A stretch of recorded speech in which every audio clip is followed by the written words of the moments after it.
행복이 가득하시길 기원할게요. 안녕히 계세요.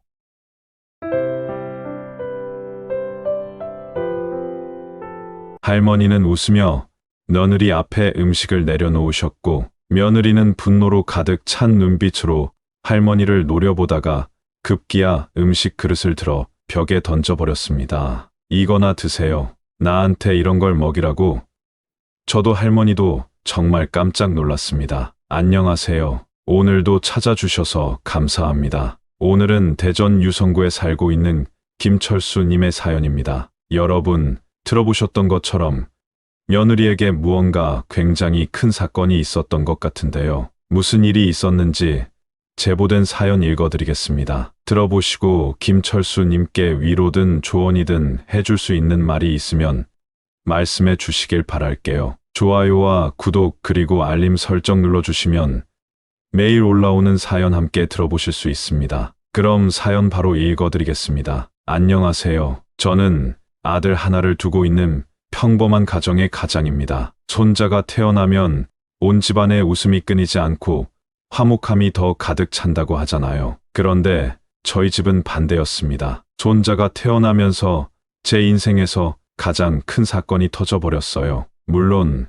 아이 탓은 아닙니다. 단지 그동안 숨겨져 있었던 진실이 출산으로 인해 드러난 것뿐이죠. 흔히 부모님과의 갈등을 이야기하면 그래도 부모인데, 그래도 어른인데 이런 얘기들 많이 하잖아요. 그래서 주변에 알리지도 못하고 끙끙 앓고 있다가 고민 끝에 이렇게 사연을 보내봅니다. 이렇게라도 한번 털어놓고 이제 그 기억은 묻어두고 살아가려고요. 저는 고아원에서 자라 큰 외아들입니다. 당연히 고아원 원장님은 제가 어릴 적부터 저를 금이야 오기야 키우셨고 저 역시 그런 원장님께 효도해야 한다는 마음 하나로 살았어요. 그렇게 제가 성장하고 취업을 하고 또 너무나도 아름답고 착한 지금의 제 아내를 만나 1년간의 연애 끝에 결혼까지 골인했습니다. 사실 고아원 출신이라는 게 쉽지 않은 조건이었음에도 불구하고 아내는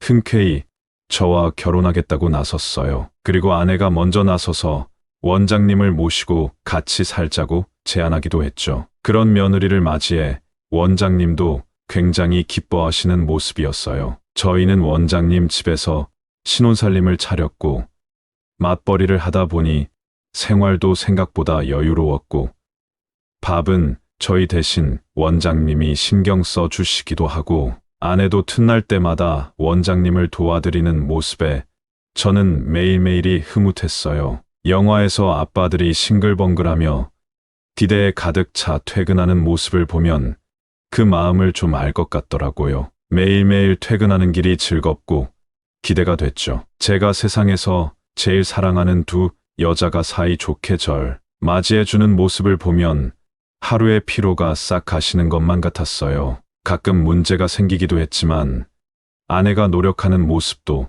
너무 좋았죠. 하루는 그런 일이 있었습니다. 원장님이 옛날부터 견과류 알레르기가 심한 편이셨는데 아내는 그 사실을 몰랐던 터라 호두가 들어간 음식을 만들어 저녁상에 올렸던 겁니다. 냄새나 식감으로 호두가 느껴질 정도는 아니고 정말 미량이라 저랑 원장님도 그냥 모르고 지나가 그날 새벽에 갑자기 원장님 입술이랑 얼굴이 퉁퉁 붓기 시작하고 호흡도 힘들어하셔서 응급실에 가고 나서야 저녁에 먹은 음식이 문제였다는 걸 알 수 있었습니다. 아내는 당황한 건지 무언가 말을 하려고 하는 건지 안절부절하는데 침대에 누운 원장님이 아내 손을 잡고 말씀하시더군요. 괜찮아. 그럴 수도 있지. 몰라서 그랬지 뭐. 내가 미리 말을 했어야 했는데 괜히 신경 쓰게 해서 미안해. 걱정하지 마라. 알았지? 많이 힘드실 텐데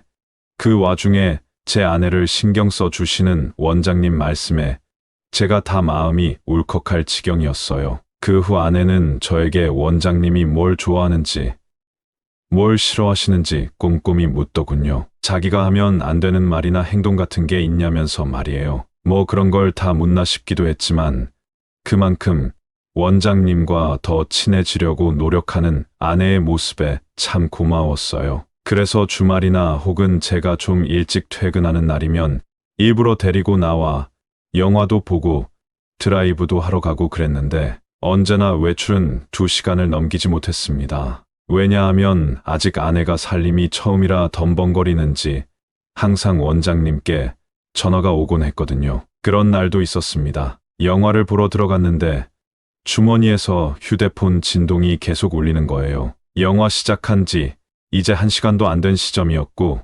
오랜만에 데이트라 나중에 보면 되지 하고 말았는데 정말 10분이 넘는 시간 동안 계속해서 진동이 울리길래 뭔가 싶어 짜증도 나고 회사에 무슨 급한 일이라도 있나 싶어 살짝 나가서 휴대폰을 확인해 봤어요. 그런데 원장님이 전화를 10통 넘게 하고 계시더라고요. 저는 집에 무슨 일이라도 났나 싶어서 정말 깜짝 놀라 전화를 걸었습니다. 원장님, 무슨 일이세요?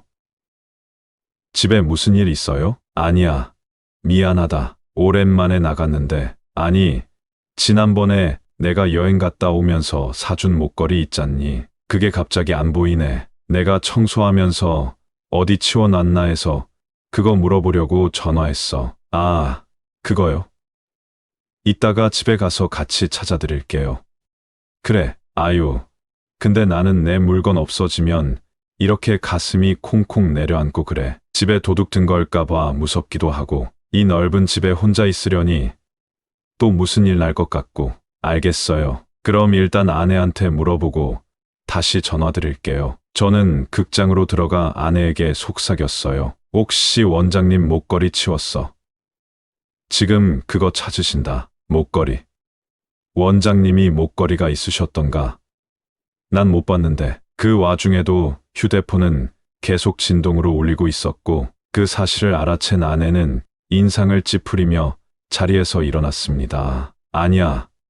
영화마저 보고 가자. 당신 보고 싶어 했던 거잖아. 집에 갈 때까지 계속 전화 올 텐데 뭐. 집에 가서 목걸이나 빨리 찾자. 아내에게 좀 미안했지만 원장님이 워낙 아끼시는 거고 또 그래서 그렇게 찾으시는 걸 알다 보니 사실 저도 그냥 집에 가는 게 마음이 편하긴 하더군요. 그렇게 집으로 돌아와 3시간 동안 온 집안을 다 뒤지고 나서야 목걸이를 찾을 수 있었습니다. 주방 찬장에 있더군요. 아내는 그게 왜 거기 있냐고 물었고 원장님은 내가 청소하다가 놓고 깜빡했네. 어쨌든 찾았으니까 됐다 하시며 목걸이를 갖고 들어가셨죠. 어쨌든 잃어버린 물건을 찾았으니 다행이라 생각했어요. 또 그런 일도 있었죠. 일하다가 아내가 다쳤다는 연락을 받고 급하게 집으로 달려갔어요. 아내는 손과 발에 붕대를 칭칭 감은 채 침대에 누워 울먹이고 있더군요. 원장님은 제가 집에 도착하자 제 아내를 보며 눈물 지으셨어요. 아, 어쩌다냐. 저건 피부에 흉터라도 남으면. 아, 내가 주의를 줬어야 하는 건데 어쩌다 그런 거예요? 아니, 내가 괜찮다고 나중에 하라고 하는데도 글쎄 애가 굳이 김치를 담그겠다고 하자니 김치통을 들고 가다가 그만 자기 발에 떨어뜨려서 내가 할 걸 다쳐도 내가 다 쳤어야 했는데 어쩌니 미안하다. 미안해. 그렇게 눈물 짓는 원장님을 저는 꼭 안아드렸어요. 괜찮다고 걱정하지 마시라고 말이에요. 그런데 그때 아내가 시뻘개진 얼굴로 원장님을 노려보며 소리치더군요. 원장님. 그러자 원장님은 아유, 내가 보기 싫을 만도 해. 괜히 내가 사고를 쳐서. 일단 너희끼리 쉬고 있어. 난 방에 가 있을게. 미안해라 하며 방을 나가셨어요. 저는 처음 보는 아내의 모습에 놀라기도 하고 자기 걱정해주는 원장님에게 소리 지르는 아내가 야속하기도 해서 한마디 했습니다. 아무리 아파도 그렇지. 자기 걱정해 주시는데 그렇게 소리 지르면 어떻게 해? 많이 아파. 나랑 다시 병원 갈까? 아니면 약 줄까? 걱정. 누가 누구를 걱정해? 됐어. 당신이 뭘 알아. 됐으니까 그냥 나가. 가서 원장님이랑 얘기하든 친구들 만나든지 해. 나 지금 혼자 있고 싶어. 전 아내의 그 말에 어딘가 찝찝하긴 했지만 거실로 나와 시간을 보냈습니다. 그렇게 밤이 지나갔고 다음 날 저는 아내를 데리고 다시 한번 병원을 찾았습니다. 정확한 상태가 궁금해서요. 그런데 아내의 상태는 생각보다 심각했습니다. 어제 응급처치는 다 해드렸지만 환자분은 일단 부상 정도가 심합니다. 화상도 있고 새끼 발가락은 골절되기까지 해서 다각적인 치료가 필요해요. 당분간은 다친 부위 사용하시면 안 되니까 쉬면서 회복에만 집중하시고. 의사 선생님의 말씀에 아내는 눈물을 뚝뚝 흘렸습니다. 그러면서 뭐라고 중얼거리는데 뭘 하는지 하나도 안 들리더라고요. 그날 이후로 아내는 회사를 그만두고 집에서 쉬며 회복에만 전념했습니다. 그런데 사건 이후로 뜨거운 음식에 대한 트라우마가 생겨서 국물 요리를 못 먹더군요. 국밥이며 찌개며 하물며 국물이 자작한 볶음 요리까지도요. 저와 원장님은 그런 아내를 위해 항상 마른 반찬 위주로 식사를 하며 조금씩 심리적 상처를 감싸 안아주려고 노력했습니다. 그럼에도 불구하고 어느 순간부터 집안 분위기가 이상하더군요. 원장님은 분명 아내를 살뜰히 챙겨주시고 계신데 아내 반응이 좀 무덤덤해할까, 감흥이 없다 해야 할까. 그래서 슬쩍 말을 건네봤죠. 아내에게 물어봤습니다. 요즘 무슨 일 있어? 원장님 말씀이 별로 대꾸도 안 하고 분위기도 그렇고 많이 힘들어.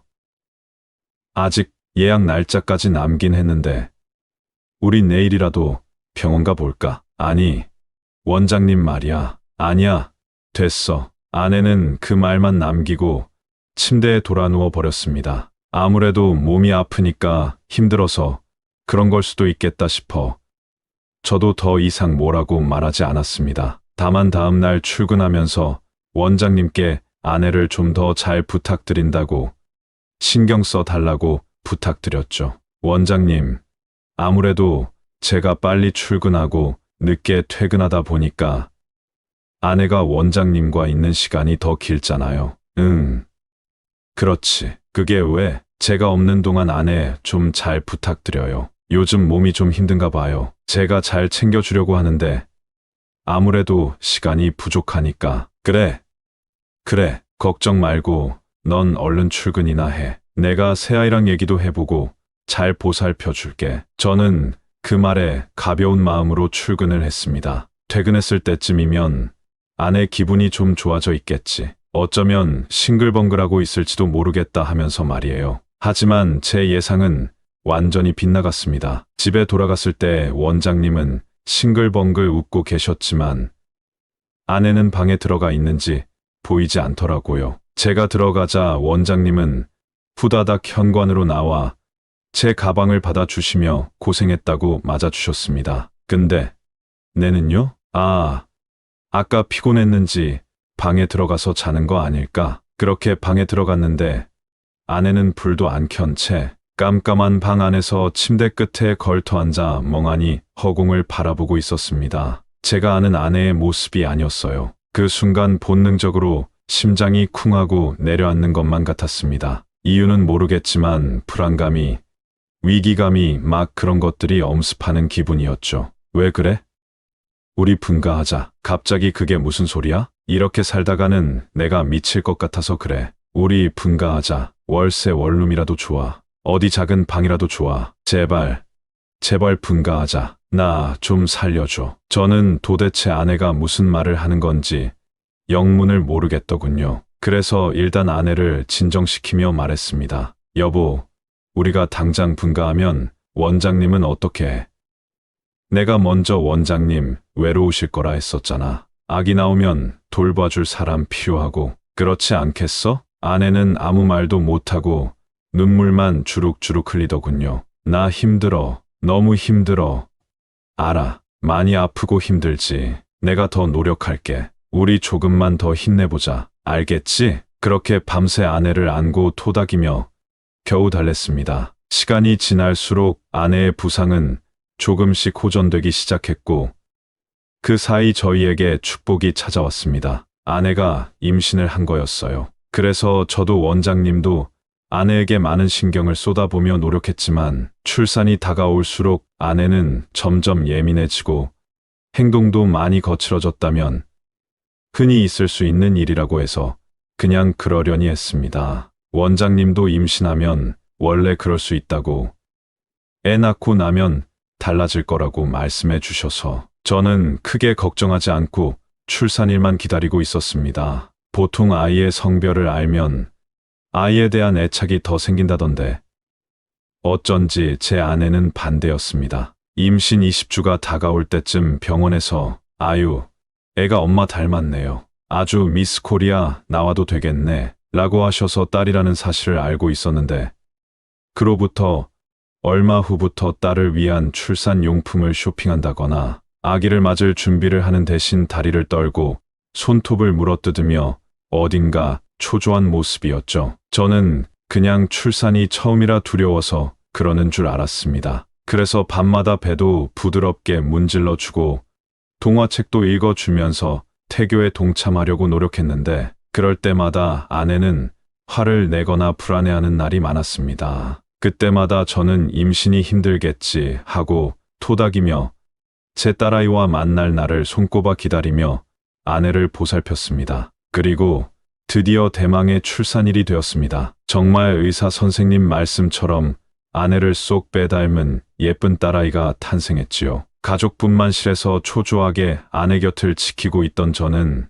간호사님이 전해주는 아이를 안아들고는 정말 얼마나 울었는지 모릅니다. 아내도 저도 정말 많이 울었습니다. 밖에서 초조하게 기다리고 계신 원장님과 장모님, 장인어른께도 빨리 손녀를 보여드리고 싶었습니다. 원래 가족분만실이라 같이 들어오셔도 되는데 어른들이 같이 들어오면 아내가 불편해할까봐 굳이 밖에서 기다리고 계셨거든요. 그래서 더 빨리 손녀를 보여드리고 싶었습니다. 하지만 절차라는 게 있어 제가 그대로 아이를 데리고 나갈 수 있는 건 아니더군요. 아이가 신생아실로 이동할 때까지 저는 아내의 손을 잡고 연신 고맙다고 수고했다고 머리를 쓰다듬어 주었죠. 그런데 아내는 여전히 눈물을 멈추지 못한 채 거국만 응시하고 있었습니다. 뒤늦게 아이를 보신 저희 원장님, 장모님, 장인어른은 서로 손을 부여잡고 감격해 하셨습니다. 사돈 축하드립니다. 우리 집안에 경사가 났네요. 경사가, 그러게나 말입니다. 이게 다 사위가 예쁜 우리 며느리 낳아주신 덕분입니다. 우리 아이가 이렇게 예쁜데 다른 아이들 사이에서도 벌써부터 혼자 빛이 납니다. 이를 어쩌면 좋다 합니까? 하면서 웃음과 함께 즐거운 분위기가 흘렀죠. 그렇게 병원에서 출산을 마치고 며칠간의 입원이 끝난 뒤 아내와 아이는 집 근처 산후조리원으로 향했습니다. 원장님이 직접 산후조리를 해주겠다고 하셨지만 아내가 반대했습니다. 아내 입장도 이해는 됩니다. 자기는 누워있고 시어머니가 조리를 해주면 마음이 불편할 테니까요. 그래서 저도 요즘은 다들 산후조리원에서 조리해. 거기서 정보 같은 것도 많이 알려주고 해서 조리원 가는 게 더 나아요. 라고 둘러대며 원장님과 아내의 사이를 중재했죠. 원장님도 이해하셨죠. 저는 2주간 회사, 조리원, 집을 오가며 바쁜 생활을 했습니다. 그렇게 2주가 지나고 아내와 아이를 데리고 집으로 돌아왔습니다. 왜인지 아내는 긴장한 기색이 역력하더군요. 왜 그래? 왜 그렇게 얼어있어? 집이 오랜만이라 그래. 그냥 좀 갑자기 어색하네. 긴장도 되고. 아유, 긴장하게 뭐 있어. 우리 집인데 얼른 들어가자. 저는 대수롭지 않게 생각하고 아내와 아이를 데리고 집으로 갔습니다. 이미 원장님이 저희 방에 아기 침대도 놓고 모빌도 달아 예쁘게 꾸며 놓으셨더라고요. 아, 이걸 언제 다 하셨어요? 저한테 시키시지. 혼자 힘들지 않으셨어요? 이 정도 가지고 뭘. 할미가 돼서 이 정도는 해줄 수 있다. 이렇게 예쁜 손녀가 세상에 또 어디 있담 하며 원장님이 저희 딸의 뺨을 쓰다듬으려 하자 아내가 자기 몸 쪽으로 거칠게 아이를 당겨 안고는 방으로 들어가 문을 닫아버렸습니다. 아, 저 사람이 아직 좀 예민해서 그런가 봐요. 죄송해요. 원장님, 아니다. 아니야. 원래 애 낳는 일이 그렇게 쉽지가 않아요. 내가 잘 보살펴줘. 내가 미역국 끓여놨으니까 이따 갖다 줄게. 네, 알겠어요. 제가 방에 들어갔을 때 아내는 이미 아이와 침대에 누워 눈을 감고 있는 상태였습니다. 자기, 아무리 그래도 좀 심한 거 아니야? 원장님이 손녀 한번 만져보려고 하시는 게 그렇게 거슬려. 약간 짜증 섞인 말투로 말을 걸자 아내는 인상을 쓰며 일어나더군요. 왜 만지는데? 만지는 이유가 뭔데? 좋아하지도 않으면서. 그게 무슨 소리야? 원장님이 첫 손녀라고 얼마나 예뻐하시는. 웃기고 있네. 그거 다 슈야. 쓸데없는 기집애 가졌다고 매일같이 구박하던 게 누군데. 누가?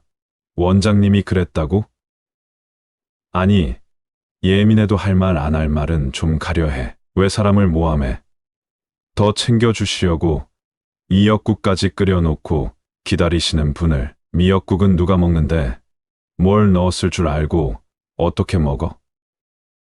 나 그 미역국 안 먹어. 절대 안 먹을 거니까 방 근처에도 가져오지 마. 아내는 씩씩대고 있었고 저도 화가 머리끝까지 오르기 직전이었어요. 그때 방문을 노크하는 소리와 함께 원장님이 들어오셨습니다. 작은 상에 국 한 그릇과 밥 한 그릇을 올려서 말이죠. 아이고, 아가, 배고프지? 원래 모유 수유하면 시도 때도 없이 허기지고 그래. 밥 한 숟갈 뜨고 잠을 자든 쉬든 해. 그래도 몇 주 만에 집에 왔는데 해줄 수 있는 게 이것뿐이라 어쩌니. 그래도 내가 제일 좋은 미역이랑 한우 특 등급으로 끓여온 거니까 맛은 괜찮을 거야. 원장님은 웃으며 아내 앞에 상을 내려놓으셨고 아내는 씩씩거리며 원장님을 노려보다가 급기야는 미역국 그릇을 들어 벽에 던져버렸습니다. 너나 먹어. 나한테 더러운 거 들이밀지 말라고. 저도 원장님도 정말 깜짝 놀랐습니다. 원장님에게 소리를 지르자 아이는 까무라치게 울고 원장님은 본인 가슴을 팍 치시며 통곡하였습니다. 전 그 모습에 눈이 돌아 아내의 뺨을 때리려고 손을 들었습니다. 그런데 그 순간 아내가 휴대폰을 꺼내 들고는 무언가를 재생하다. 넌 내 남편한테 분가하자고 했니? 근본 없는 게 어디서 분가 타령이야. 분가 타령이 기가 막혀. 분가하면서 벗어날 수 있을 거라고 생각하나 본데 그거 아주 착각이다. 너 어디 감히 모자 사이를 갈라 놓으려고 들어? 한 번만 더 내 귀에 그런 소리 들려봐. 그땐 이 몸뚱아리를 죄다 풀어놓고 말 테니까. 쓰잘데기 없는 기집애 하나 가져다 놓고 몸이 그렇게 무거워? 꼭지 같은 걸 낳겠지. 아유, 그걸 어쩌지. 엄마 닮아서 손도 늘릴 텐데. 아유, 그건 크자마자 집안일 교육부터 시켜야지. 아, 빨리 안 일어나? 빨리 움직여. 나 때는 애 갖고 바쁘도록 끝낼 생각 마라. 우리 집 안에 들어왔으면 되는 어야지. 아들 낳을 때까지 너는 그냥 나 죽었다 하고 임신이나 해. 알았어? 전부 원장님의 목소리였습니다. 다만 녹음된 음성 속에는 제가 그동안 사랑했던 누구보다 존경하고 제게 너무나 인자하던 원장님은 없었습니다. 정말 당황스러웠습니다. 뭘 믿어야 하는지, 지금 나한테 무슨 일이 벌어지고 있는 건지 모든 것이 혼란스러웠죠. 당신 출근하면 정말 매일같이 친구들 불러 잔치하고 그 준비며 뒤처리는 다 내 몫이었죠. 딸 가졌다고 쓸데없는 게 들어왔다고 구박하고 우리 애까지 욕하는 당신 원장님 정말 진절머리나. 아내는 울먹이며 떨리는 목소리로 말을 이어갔습니다. 나 왜 다쳤는지 알아? 그거 당신 원장님이 시킨 거야. 내가 무겁고 뜨거워서 지금 혼자 옮기면 안 된다고 몇 번이나 말했는데 젊은 게 뺀질거리게 한다고 헛소리 말고 당장 김치통 내놓으라고 쳐서 김치통 옮기다가 손잡이 부러져서 내 다리에 떨어진 거라고. 저는 원장님을 바라봤고 원장님은 당황한 눈빛으로 손을 내저으셨는데 아니, 저게 미쳤나. 출산하고 머리가 어떻게 됐나 보다. 제정신이 아니야. 믿지 마. 저 정신병원 보내야 돼. 정신병원 전화번호가 몇 번이지? 그러자 굵은 눈물을 뚝뚝 흘리던 아내가 버럭 소리를 질렀습니다. 미친 건 내가 아니라 당신이야. 아들 앞에서만 잘해주는 척하는 원장님인 척. 그 두 얼굴에 내가 얼마나 혼란스러웠는지 알아. 내가 얼마나 힘들었는지 알아. 호두 사와서 나보고 호두 음식 만들려고 시키더니 그거 먹고 응급실에 실려가질 않나. 동네 사람들한테 내가 밥 안 준다고 욕하고 다니질 않나. 사람 힘들게 하려고 작정했어? 도대체 나한테 왜 그러는데 왜? 저는 그제야 상황이 파악됐고 제 분노의 화살은 원장님에게 향했습니다. 원장님도 그 사실을 눈치챘는지 걸음을 치며 당황하시고 아니, 그게 아니라 내 말 좀 들어봐라. 저는 그 순간 아내의 손을 잡고 한 손에는 아이를 안아들고 현관으로 향했습니다. 너 어디 가니? 나랑 얘기 좀 하자니까. 됐어요. 어떻게 원장님이 그럴 수가 있어요? 제가 원장님을 얼마나 믿었는데. 미안하다. 미안해. 넌 나한테 아들 그 이상이었어. 걔가 들어와서 널 뺏어가 버렸잖아. 그래서 그랬어. 너무 질투가 나고 미워서. 아무리 그래도 그렇죠. 원장님? 정상 아니에요. 더 이상 제 와이프를 원장님처럼 무서운 사람이랑 살게 못해요. 저희 나가 살게요. 연락처도 바꿀 거고 주소도 안 알려드릴 테니까 찾지 마세요. 짐은 나중에 사람 보내서 가지고 갈게요. 저는 그 말만 남기고 아내와 아이를 데리고 그대로 집을 나왔습니다. 원장님은 눈물바람으로 저를 불렀지만 저는 뒤돌아보지도 않고 그대로 처가댁으로 향했습니다. 그리고 처가댁에 모든 사실을 있는 그대로 털어놓았죠. 정말 죽지 않을 정도로 맞을 각오까지 하고 갔습니다. 제 아내가 그런 고초를 겪고 있는데 그런 것도 몰랐던 제가 제 자신도 이렇게 한심하고 화가 나는데 장모님 장인어른은 어떤 심정이겠어요. 모든 사실을 들으시고는 뒷목 잡고 기절하더니 제 등을 작살 내듯이 때리기 시작하셨습니다. 반면에 장인어른은 한참을 가만히 계시다가 제 손을 따뜻하게 잡아주셨어요. 이제 알았다니 다행이고 이제라도 내 딸 지켜주겠다는 의지가 다행이네. 그래도 원장님인데 후회하진 않겠나? 후회 안 합니다. 앞으로 잘하겠습니다. 지켜봐 주세요. 그래. 둘이 행복하게 살기만 하면 돼. 우린 우리가 좀 도와줄 테니까 작은 아파트라도 하나 얻어서 다시 시작해봐. 따뜻한 장인어른의 말씀에 저는 한참을 울었고 그렇게 저희의 신혼은 다시 시작되었습니다. 그간 겪은 일로 인해 아내는 그때부터 현재까지 여전히 정신과 치료를 받고 있습니다. 많이 좋아지긴 했지만 아직도 때때로 그때 힘들었던 기억을 꿈으로 꾸거나 이유 없이 불안해져 약을 먹어야 하는 상황이 오기도 해요. 그래도 딸아이 키우면서 좋은 엄마로, 좋은 아내로 잘 버텨주고 있어서 제가 너무 고마워하고 있습니다. 집에서 나온 뒤로 원장님과의 연락은 모두 차단했습니다. 어떻게 알았는지 원장님이 저희 집으로 딱 한 번 찾아온 적이 있었습니다. 딸 예방접종하러 간 날이라 주말 오전에 나갔었는데 저희 집 문 앞에 원장님이 서 계시더군요. 저는 본능적으로 아내와 아이를 막아섰습니다. 여긴 어떻게 알고 오셨어요? 아유. 희야. 어떻게 천륜을 저버리고 살려고 그러니? 내가 잘못했다.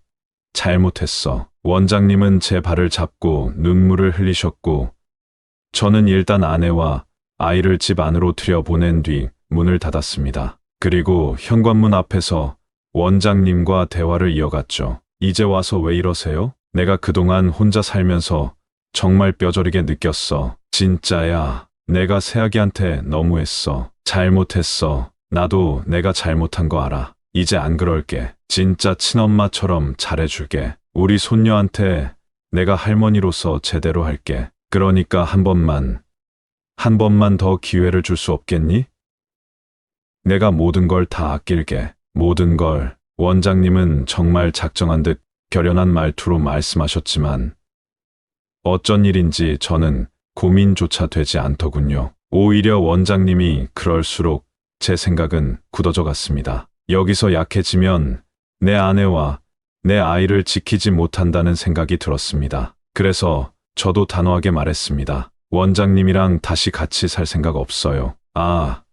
그럼 연락만이라도 좀 받아. 이러다 엄마 혼자 죽기라도 하면 너 어떡하려고 그러니? 그렇게 약하신 분 아니라는 거 알아요. 자꾸 이렇게 찾아오시면 또 이사 가서 숨을 수밖에 없어요. 찾아오지 마세요. 연락할 일 없겠지만 제가 연락할 때까지 저희한테 연락도 하지 마시고요. 그 말만 남기고 원장님을 아파트 입구까지 억지로 끌고 나가 택시 태워 보내드린 뒤 집으로 돌아왔습니다. 어쩌면 불효자식 소리를 들을지도 모릅니다. 그래도 낳아주고 키워준 분인데 어떻게 그렇게 인연을 끊을 수 있냐면서 말이죠. 그런데 저는 제 선택에 후회하지 않습니다. 적어도 아내 치료가 끝나고 아내가 정말 다 회복돼서 이제 괜찮다고 하기 전까지는 원장님과 연락할 생각도 다시 같이 살 생각도 없습니다. 아무리 부모라 할지라도 넘지 말아야 할 선은 있는 거잖아요. 다행히 장모님, 장인어른이 잘 챙겨주셔서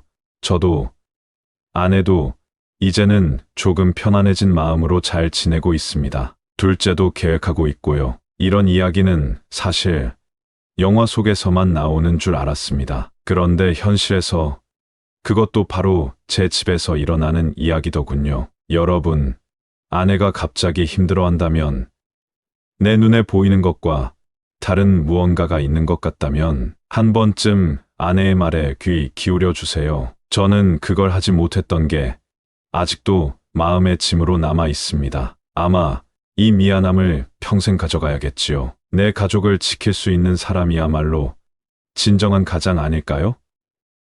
지금까지 긴 이야기 들어주셔서 감사합니다. 여러분들은 모두 행복한 결혼 생활하셨으면 좋겠습니다. 여기까지가 김철수님의 사연인데요. 여러분은 어떻게 들으셨나요?